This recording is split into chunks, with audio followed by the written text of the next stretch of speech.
Okay, we are going to have to take a break right now. When we come back, India claims it carried out surgical strikes into Pakistan-controlled Kashmir.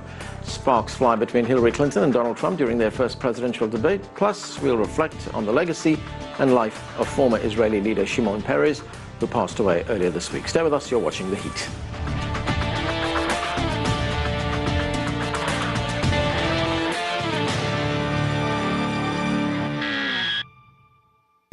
Welcome back to our journalist roundtable. Let's get back to our panel. Farhana, tensions have been ramped up this week between India and Pakistan. The Indian military said that it had carried out, quote-unquote, surgical strikes against militant targets in Pakistani-administered Kashmir. Pakistan has denied that these attacks have taken place. But what do we know about this incident?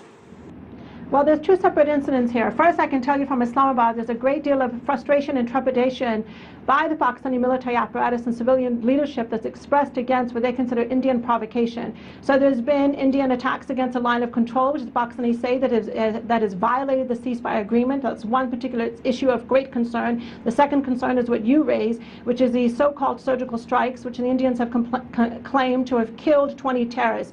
According to the Pakistanis here, there's a lack of evidence, so there's no proof to who's been killed or who's been captured. But the other thing that's really important that hasn't been garnered enough attention is that these two issues deflect attention away from the more important crises and conflict which has been waging in the Kashmir Valley for nearly 70 years. And in light of what happened this summer that began on July the 8th, you had it's almost now 3 months of continued strikes and protests, and thousands of Kashmiris have been jailed. There have been hundreds who've lost their eyesight because of India's use of modern weapons, the pellet guns, and so many in this kind of tensions. You know, the ongoing crisis in Kashmir is really escalated tensions between India and Pakistan. Okay, Liu Xin, China is trying to calm tensions between Pakistan and India. This is the Chinese Foreign Ministry spokesman Geng Shuang speaking in Beijing. Let's watch. China is in touch with both India and Pakistan through various channels. China always hopes that India and Pakistan can properly resolve relevant disputes through dialogue and consultation, improve bilateral relations, strengthen all-round cooperation, and jointly promote regional peace, stability, and development. So what role can China play in resolving this dispute? It's a long-running dispute, as Farhana just pointed out. It's been going on for 70 years. Well, I think, as you said, it is very important for China to both develop a friendly relationship with India and with Pakistan and make sure that the relationship between India and Pakistan stay on a friendly term. China will use, as it always uses, diplomacy, cooperation, economic development opportunity, win-win proposals to help by helping all sides develop economically and cooperate together.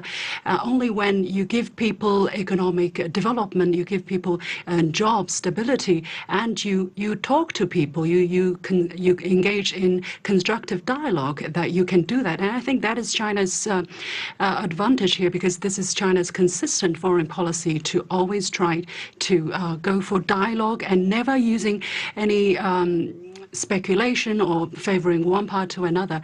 I think China has a tremendous role to play. It's just how we, continue to dialogue with the different parts and help calm situations down. And Lily, what role is there for the United Nations? In fact, the Pakistani ambassador to the United Nations, Maliha Lodi, he asked the Security Council on Thursday to informally brief the body on the escalating tensions with India. What can the UN do? Yes, that's right. Pakistan has made that request to the Security Council, and I understand the Security Council is also briefing the Secretary General about this request this session on Friday. Now, this, however, isn't the first time that Pakistan has approached the UN to discuss or raise this issue at the Security Council. It has been brought up before, and Ban Ki-moon has asked Pakistan to resolve the differences with India through bilateral dialogue, and that has always been quite the emphasis whenever differences between nations, when nations bring their differences to the UN. Now, the thing, though, is that the UN will in all likelihood not intervene and not mediate unless both countries bring the request. That is, if India and Pakistan both make the request of the UN to mediate. And as of now, I understand it's only Pakistan. So what's likely to come out of the UN is more of an urging for Pakistan and India to resolve this bilaterally. Okay, and this is where we say goodbye to our correspondent in Geneva, Liu Xin. Thanks very much for being with us. Let's move on to the US election with the rest of our